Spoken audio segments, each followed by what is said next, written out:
أعوذ بالله من الشيطان الرجيم بسم الله الرحمن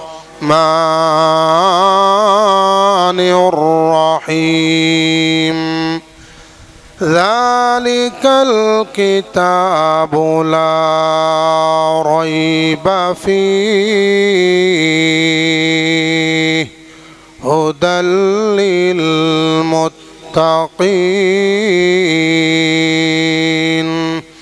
اللهم سبحانك لا علم لنا إلا ما علمتنا إنك أنت العليم الحكيم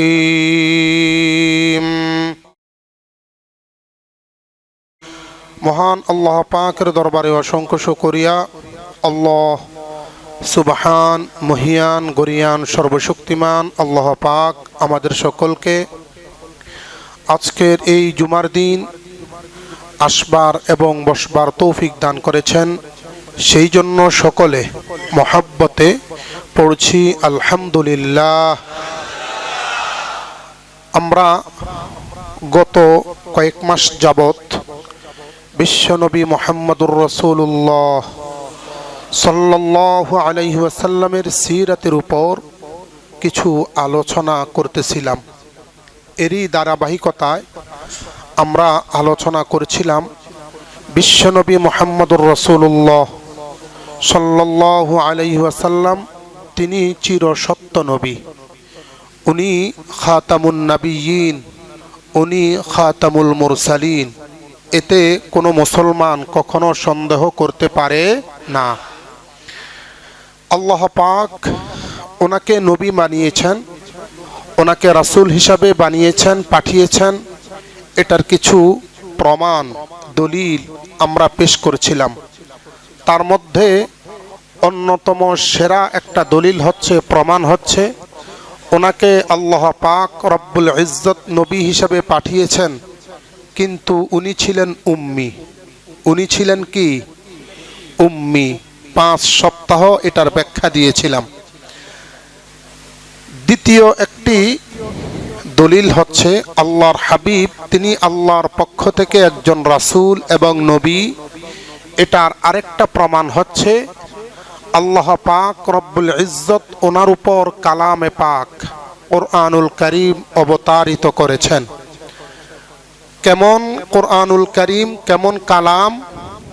এই কোরআনুল কারীম সর্বপ্রথম আল্লাহ পাক রব্বুল ইজ্জত তাকদীর যখন লিপিবদ্ধ করেছিলেন, ওই তাকদীর লিপিবদ্ধ করার সময় আল্লাহ পাক কোরআনুল কারীমকেও লিপিবদ্ধ করেছেন।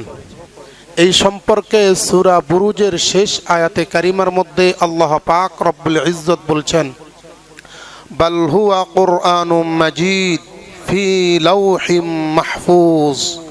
এটা হচ্ছে এমন একটা কোরআন যেটা লিপিবদ্ধ, সংরক্ষিত রয়েছে লৌহে মাহফুজের মধ্যে।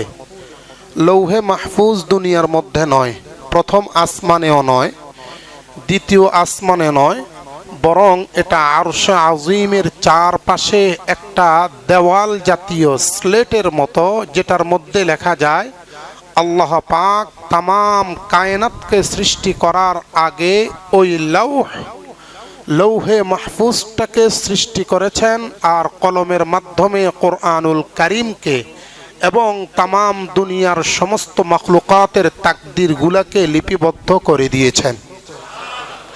ওটা নড়াবার মতো, ওটা মুছে ফেলবার মতো কোনো শক্তি নাই, কোনো শক্তি নাই।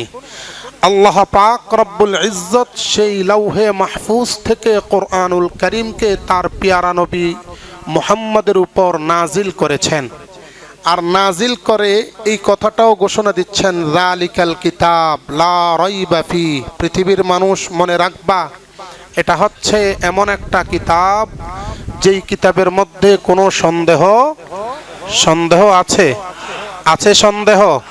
আপনাদের কোনো সন্দেহ আছে? সন্দেহ নাই। এই সন্দেহ যেহেতু নাই, এই জন্যই এটা প্রমাণ বহন করে আল্লাহর হাবিব আল্লাহর একজন নবী, আল্লাহর হাবিব আল্লাহর একজন রাসূল, যেহেতু এটার মধ্যে কোনো সন্দেহ নাই, ভুল ত্রুটিও নাই। তো এটার মধ্যে সর্বপ্রথম চ্যালেঞ্জ আল্লাহ পাক সারা পৃথিবীর মানুষদেরকে একেবারে শুরু থেকে আজ পর্যন্ত, আজ থেকে কিয়ামত পর্যন্ত যত মানুষ এসেছে, আছে, আসবে, সকলের কাছে এটার একটা চ্যালেঞ্জ আল্লাহ পাক ছুড়ে মেরে দিয়েছেন। তোমাদের যদি পাওয়ার থাকে তাহলে দেখি যে এই কোরআনের ভুল ধরো, বরং আল্লাহ পাক রব্বুল ইজ্জত সূরা হুদের 13 নম্বর আয়াতে কারিমার মধ্যে বলতেছেন, 12 নম্বর পারার 2 নম্বর পৃষ্ঠার প্রথম লাইন, আম ইয়াকুলুনা ইফতারাহ কুল ফাতু বিআশরি সুওয়ারিম মিথলিহি ওয়াদউ মান ইসতাতা'তুম মিন দুনিল্লাহ ইন কুনতুম সাদিকিন। ও মক্কার কুরাইশরা, তোমরা আমার নবীকে মিথ্যারোপ করতেছো যে কোরআনুল কারীম উনি নিজে আবিষ্কার করেছে। যদি তোমরা তোমাদের এই বক্তব্যে যদি অটল থাকো, তোমরা যদি সত্যবাদী হয়ে থাকো, তাহলে কোরআনের মতো 10টা সূরা বানায়া আবিষ্কার করে পেশ করো, তবেই আমি বুঝতে পারবো কোরআনুল কারীম আমার পক্ষ থেকে নয়, বরং মুহাম্মদের পক্ষ থেকে। কয়টা সূরার কথা বলেছেন?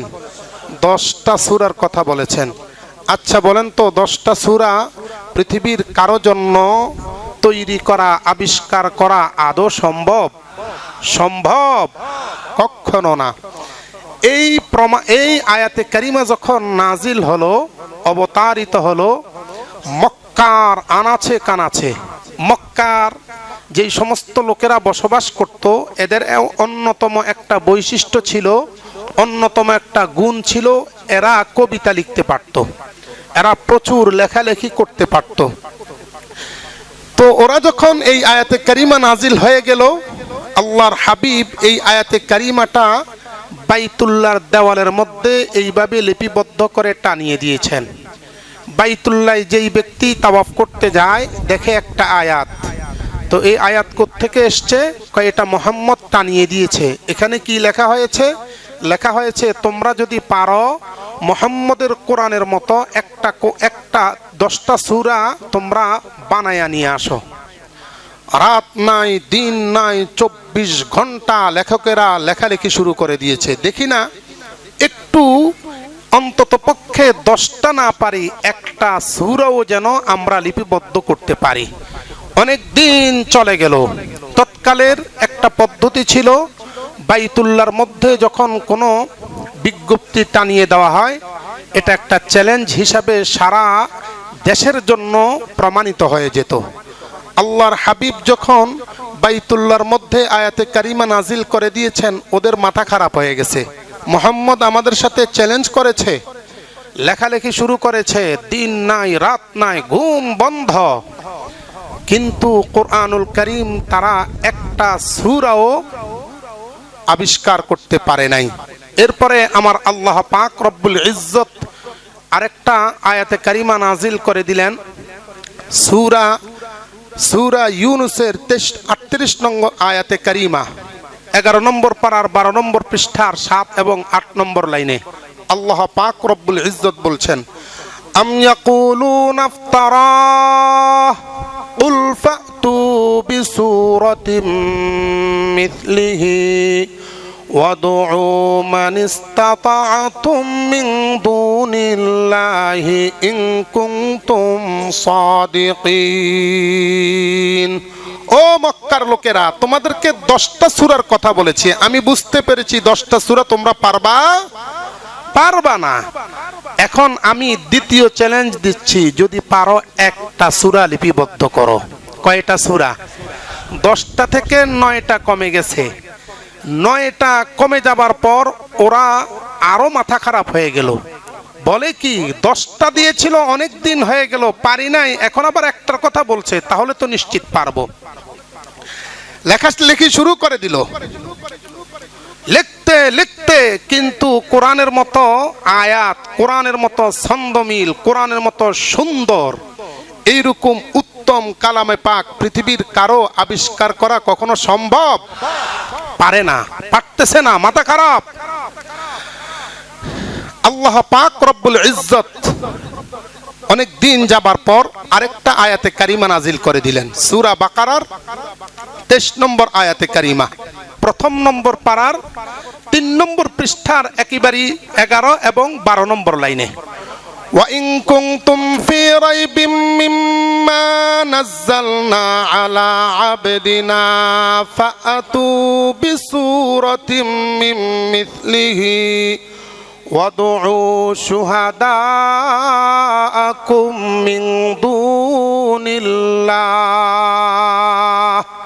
পৃথিবীর মানুষ, একটু আগে দিয়েছিলাম 10টার চ্যালেঞ্জ, পারো নাই।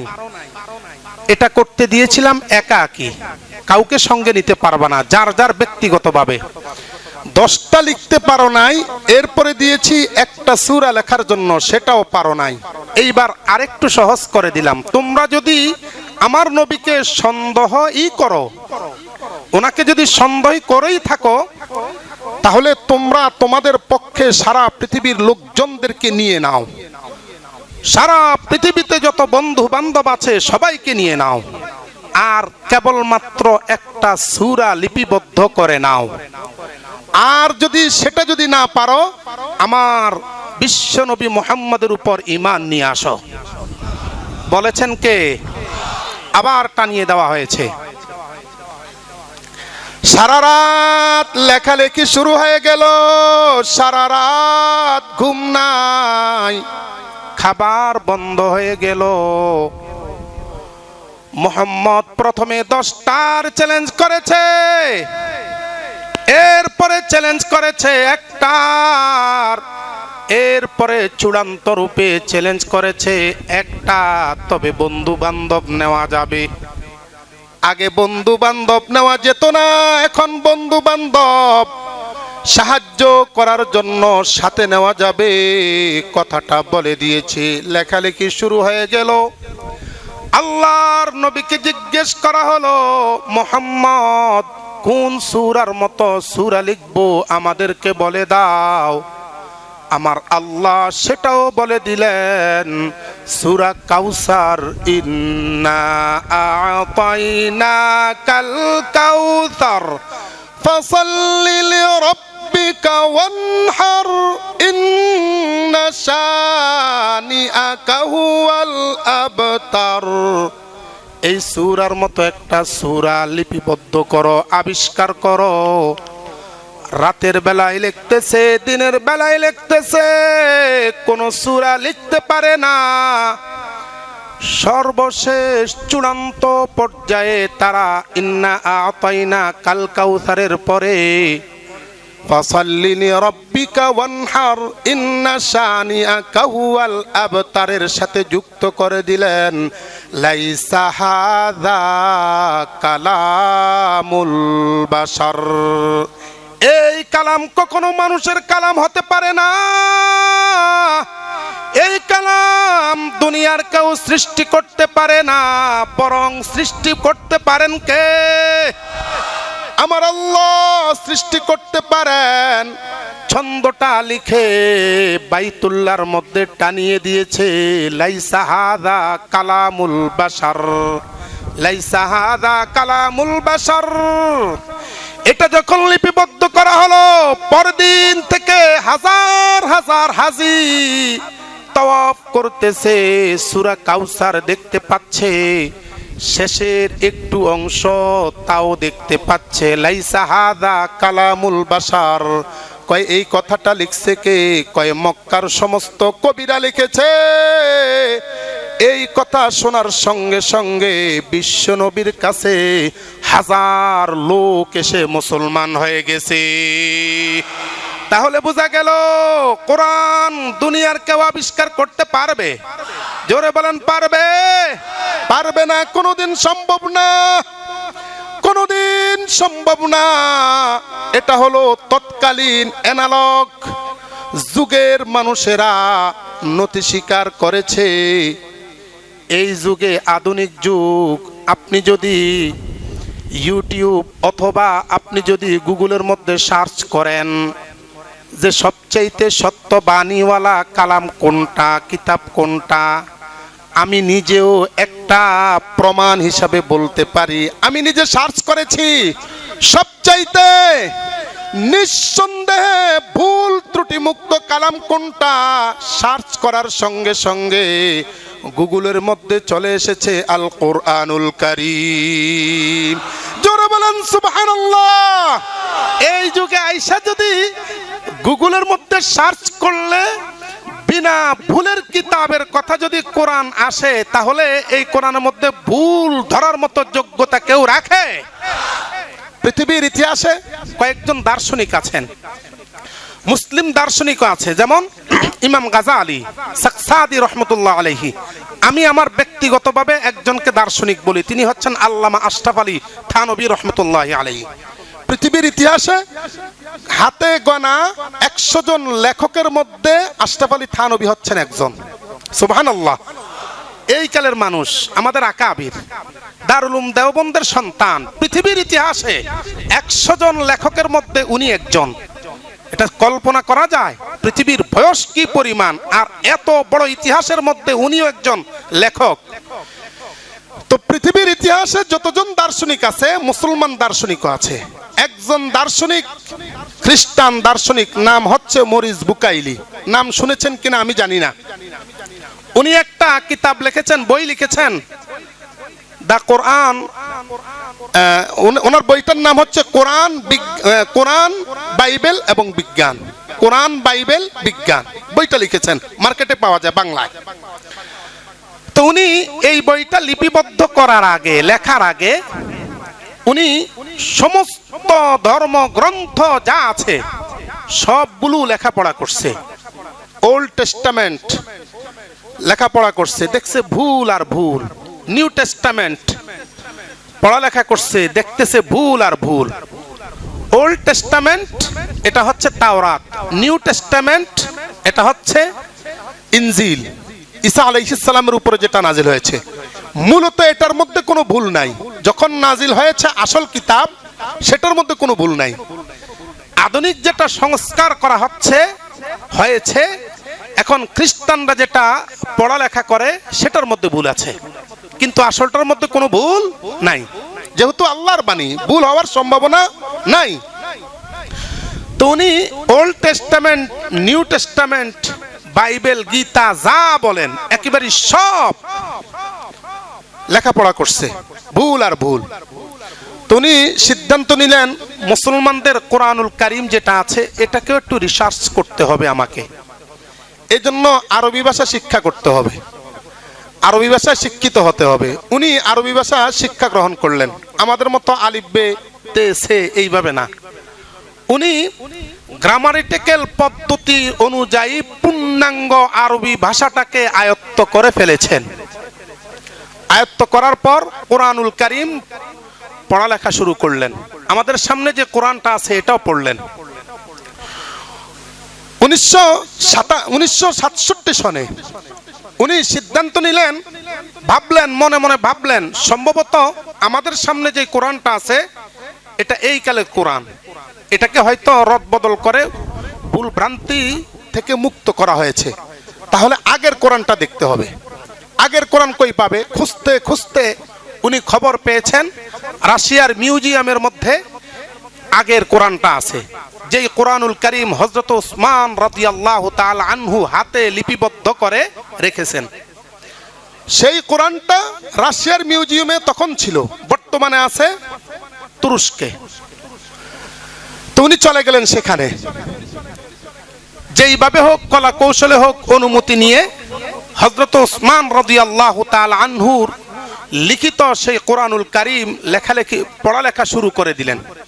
পড়তে পড়তে অনেক বছর পর্যন্ত উনি পড়লেন। পড়ার পরে উনি এই কিতাবটা, উনি ওনার বইটা লিখেছেন, কোরআন, বাইবেল এবং বিজ্ঞান বইটা লিখেছেন। এই বইটা লিপিবদ্ধ করে উনি সারা পৃথিবীর মানুষদেরকে বলে দিচ্ছেন, পৃথিবীর মানুষ মনে রাখবা, আমার সামনে যতগুলো ধর্মগ্রন্থ আছে সমস্ত ধর্মগ্রন্থগুলো আমি রিসার্চ করেছি। সমস্ত ধর্মগ্রন্থের মধ্যে আমি ভুল পেয়েছি, কিন্তু পৃথিবীতে একটা মাত্র ধর্মগ্রন্থ যেই গ্রন্থের মধ্যে কোনো ভুল পাওয়া যায় নাই, সেটা হচ্ছে আল কোরআনুল কারীম।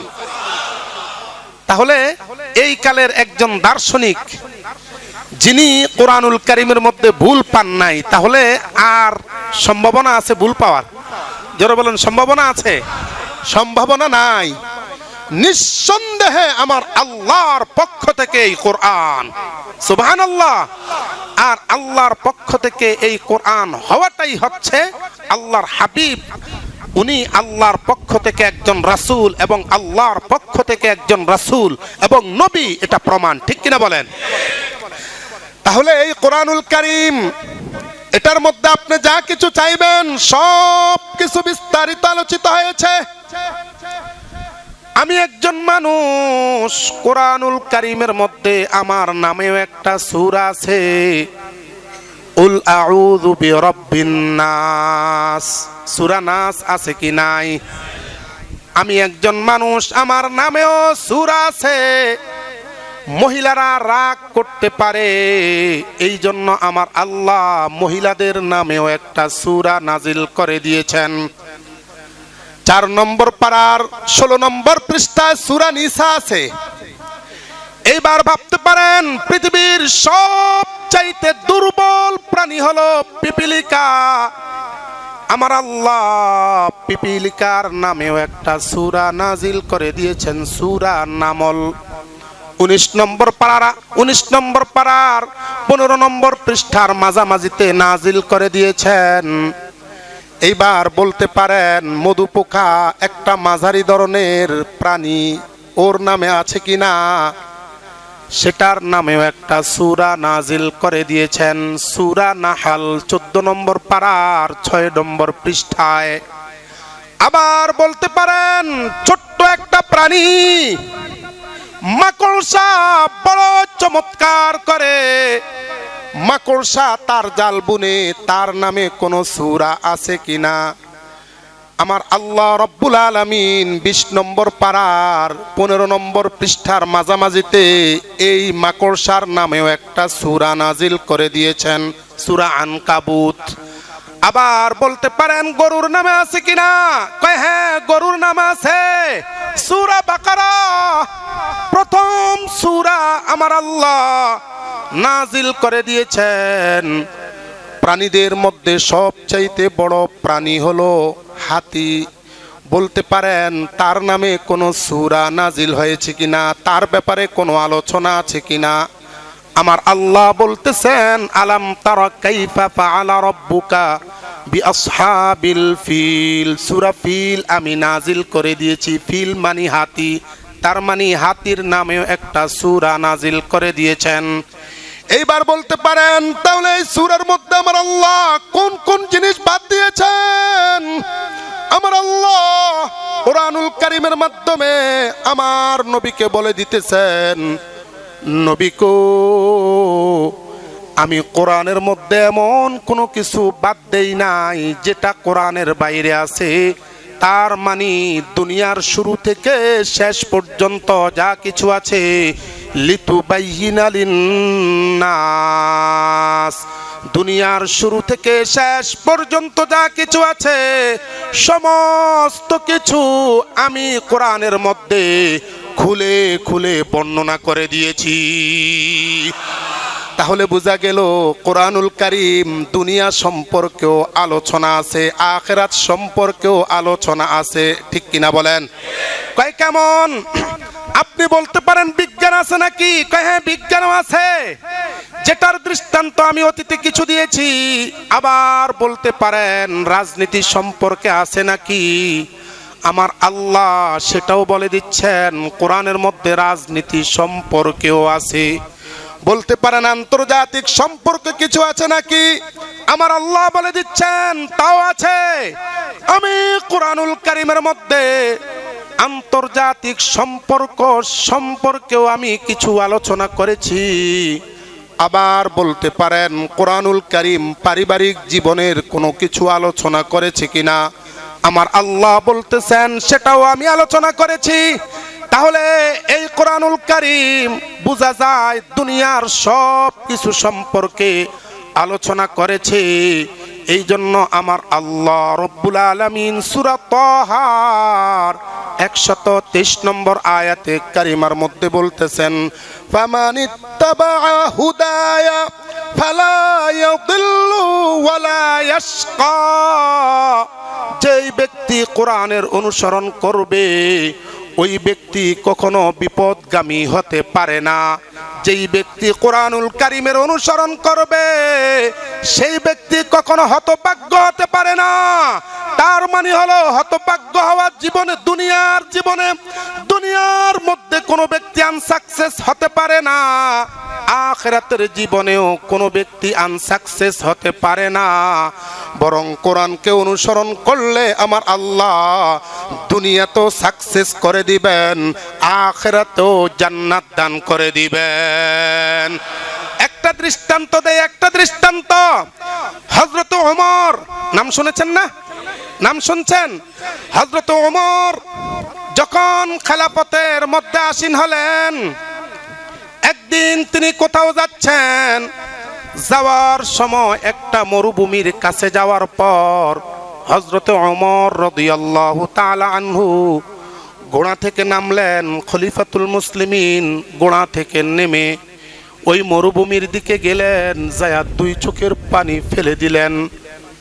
এইবার খাদেম জিজ্ঞেস করতেছে, হুজুর আপনি কেন চোখের পানি ফেলে দিলেন? এই মরুভূমির মধ্যে তো কোনো কিছু নাই, মরুভূমির মধ্যে তো কোনো কিছু দেখার মতো নাই, আপনি কেন কাঁদেন? হযরত ওমর বলতেছেন, আমার অতীতের কথা মনে পড়ে গেল। কয় অতীতের কি মনে পড়েছে? কয় আমি সাইজে তো একটু লম্বা মানুষ, আমার বাবা আমাকে উট চড়াবার জন্য এখানে পাঠাইতো। উট দাঁড়িয়ে থাকতো, উট দাঁড়িয়ে পড়ার কারণে রোদের তাপমাত্রা শরীরের মধ্যে আসতো।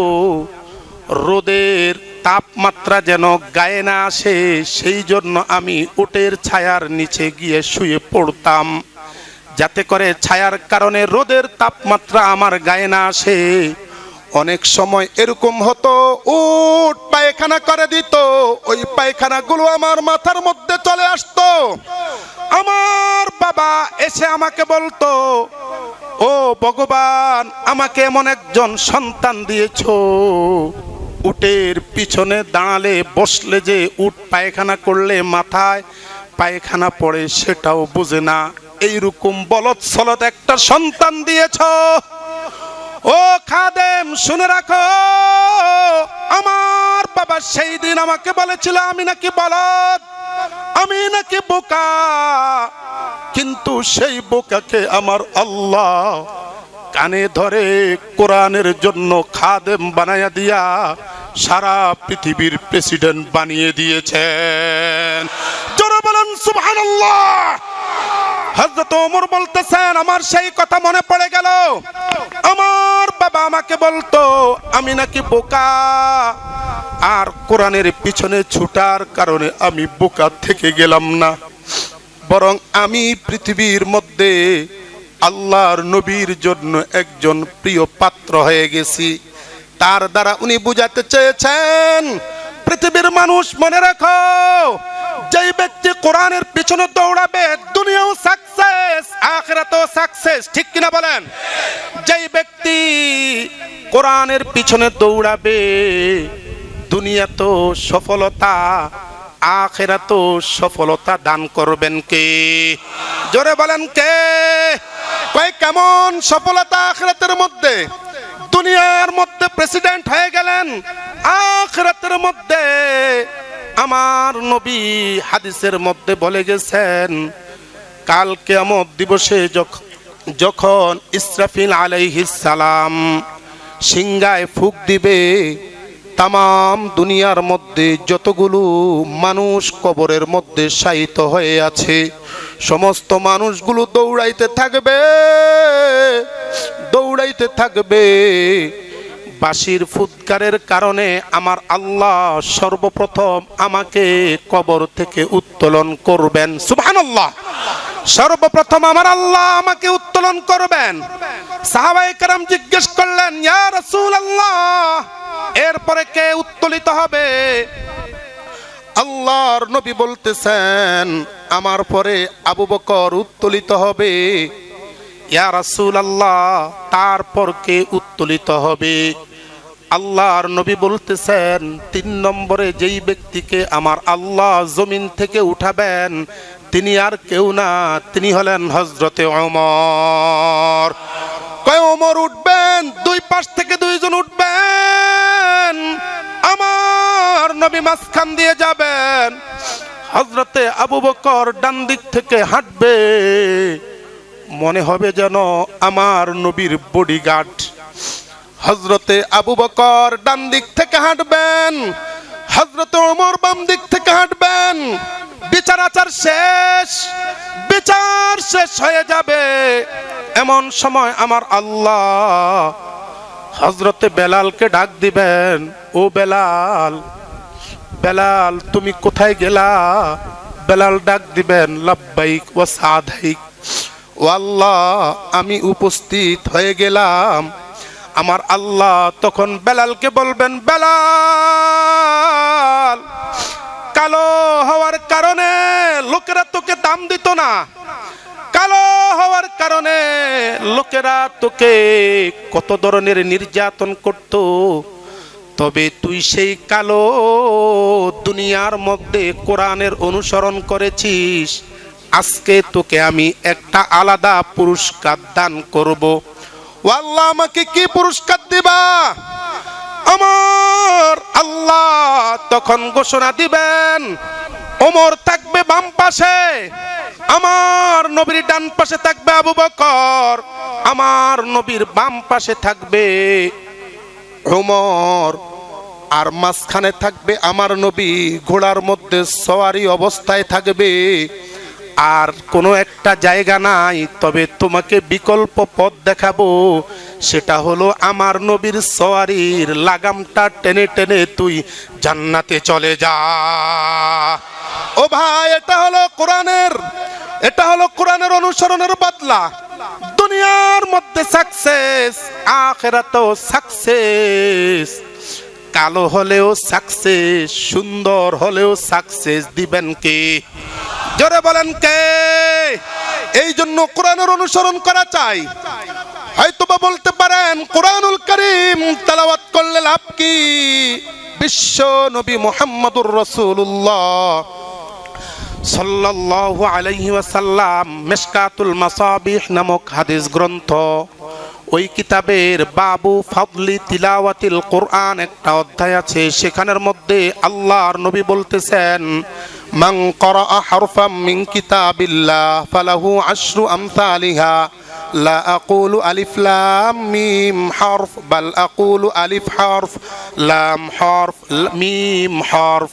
পৃথিবীর মানুষ মনে রেখো, যেই ব্যক্তি কোরআনুল কারীমের একটা অক্ষর তিলাওয়াত করবে, আমার আল্লাহ 10টা নেকি দান করবেন।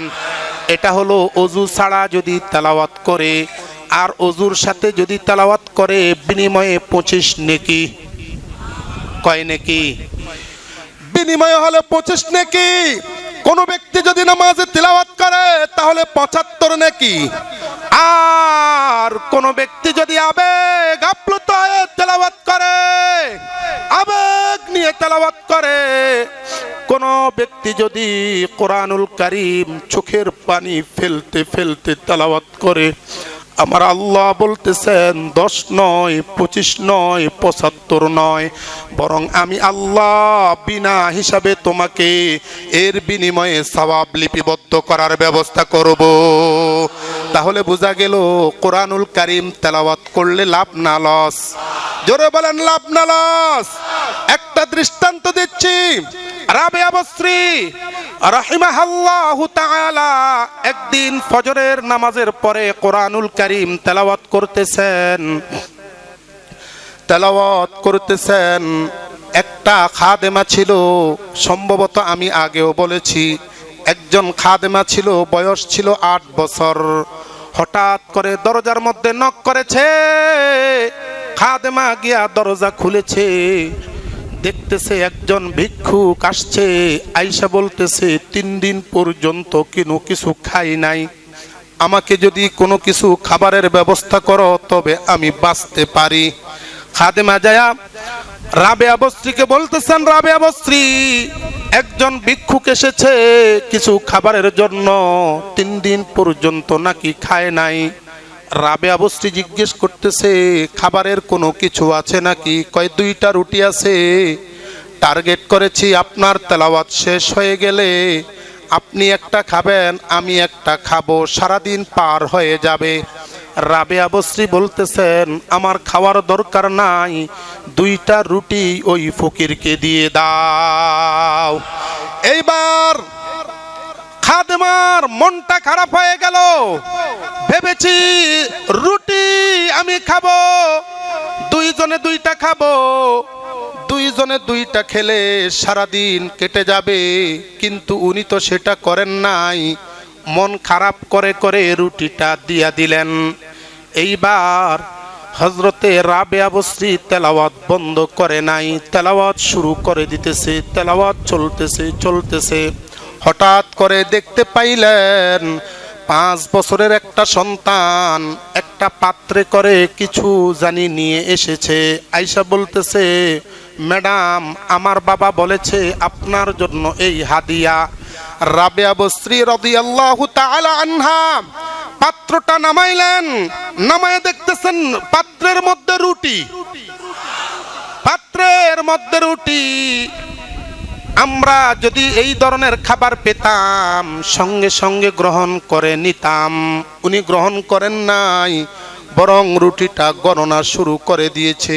1 2 3 8 9, গুনতে গুনতে দেখতেছেন 9টা রুটি গণনার পরে উনি আবার এটাকে ঢেকে বাচ্চার মাথার উপর উঠাইয়া দিছে। কয়, যাও, আমি আমার মালিকের কাছে 9টা রুটি চাই নাই, বরং আমি আমার মালিকের কাছে কেবলমাত্র একটা হরফের বিনিময় চেয়েছি। সুবহানাল্লাহ! কয়েকটা হরফের বিনিময় হলো 10টা, কিন্তু আমি এখানে দেখতে পাচ্ছি মাত্র 9টা। আমার 9টার দরকার নাই, বরং আমি আমার মালিকের কাছে যে কয়টা চাইছি সেই কয়টাই পেতে চাই। ওর মাথায় উঠায় দেওয়ার পর ছোট্ট মানুষ কাঁদতে কাঁদতে ঘরে গেছে, ঘরে গিয়ে পাত্রটি রেখে দিয়েছে। এমন সময় ওই ছেলের বাবা ঘরে এসেছে। আয়েশা বলতেছে, বাবা তুমি কেন কাঁদো? কয়, আপনি না রুটি নিতে বলেছেন রাবেয়া বস্ত্রীর জন্য, আমি রুটি নিয়েছি, উনি রুটি রাখে নাই। কয়, কারণটা কি? কয়, দেখলাম রুটি গণনা করেছে, গুনতেছে, গুনে গুনে ফেরত দিয়া দিছে। এইবার বাবা গণনা শুরু করে দিয়েছে, গুনতে গুনতে দেখতেছে 9টা রুটি। এইবার বিবিকে বলতেছে, বিবি, আমি তো গতকালকে নিয়ত করেছি রাবেয়া বস্ত্রীকে 10টা রুটি দেব, তুমি কেন 9টা রুটি দিয়েছ? সুবহানাল্লাহ! আমি নিয়ত করেছি 10টা রুটি দেব, তুমি কেন 9টা রুটি দিয়েছ? কয়, স্বামী আমার, আমি তো বুঝতে পারি নাই, আমি তো জানি না, আমি তো 10টাই গণনা করে দিয়েছি, সম্ভবত ভুল হয়ে গেছে। কয়, যাও আরেকটা রুটি বাড়িয়ে দাও। 10টা রুটি দিয়া ছোট্ট শিশুকে পাঠিয়ে দেওয়া হলো। ছোট্ট শিশু 10টা রুটি নিয়ে বলতেছে, আমার বাবা আবারও আপনার জন্য হাদিয়া পাঠাইছে। এইবার রাবেয়া বস্ত্রী গণনা শুরু করে দিল, গুনতে গুনতে দেখতেছে 10টা রুটি। এইবার খাদিমাকে ডাইকা বলতেছে, খাদিমা, একটা রুটি দিয়েছি ফকিরকে, আমি বিনিময়ে একটা হরফের বিনিময়ে আমার মালিকের কাছে চেয়েছি। তাকিয়ে দেখো আমার মালিক কত বড় হৃদয়বান, আমার মালিক কত বড় দয়াময়, আমার মালিক বান্দাকে কত মহব্বত করে। তাকিয়ে দেখো, আখিরাতে তো কোরআনের সওয়াব দিবে নেই, বিনিময়ে কেবলমাত্র একটা হরফের বিনিময়ে আমার আল্লাহ দুনিয়াতে আমার জন্য 10টা রুটি ব্যবস্থা করে দিয়েছেন। এই জন্য ভাই, আজকে একটা সিদ্ধান্ত নেই, কোরআনুল কারীম তেলাওয়াত করব, রাজি আছেন? আর কোরআনুল কারীম আমার নবীর উপর নাজিল হয়েছে, অবতারিত হয়েছে, তার মানে এই ভুলবিহীন, এই সন্দেহের ঊর্ধ্বের কিতাবটা আমার আল্লাহ নাজিল করেছেন। তার মানে হলো আমার নবী আল্লাহর রাসূল, ঠিক কিনা বলেন? খাতামুন নবিয়্যিন, সন্দেহ আছে? খাতামুল মুরসালিন, সন্দেহ আছে? যদি সন্দেহ থাকে তাহলে ঈমানদার হওয়া যাবে না, কাদিয়ানী হওয়া যাবে, ঠিক কিনা বলেন? যদি নবীর খাতাম সম্পর্কে সন্দেহ থাকে, নবীর খাতামুন নবিয়্যিন হওয়া সম্পর্কে যদি আমার ভিতরে সন্দেহ থাকে, মুসলমান হওয়া যাবে না, তবে কাদিয়ানী হওয়া যাবে, ঠিক কিনা বলেন? এই জন্য কাদিয়ানী হতে চাই না, আমরা একমাত্র নবীর উম্মত, আল্লাহর গোলাম হতে চাই। রাজি আছেন? আল্লাহ তুমি আমাদের সবাইকে তোমার গোলাম হওয়ার মতো তৌফিক দান করো। জোরে বলো না আমিন।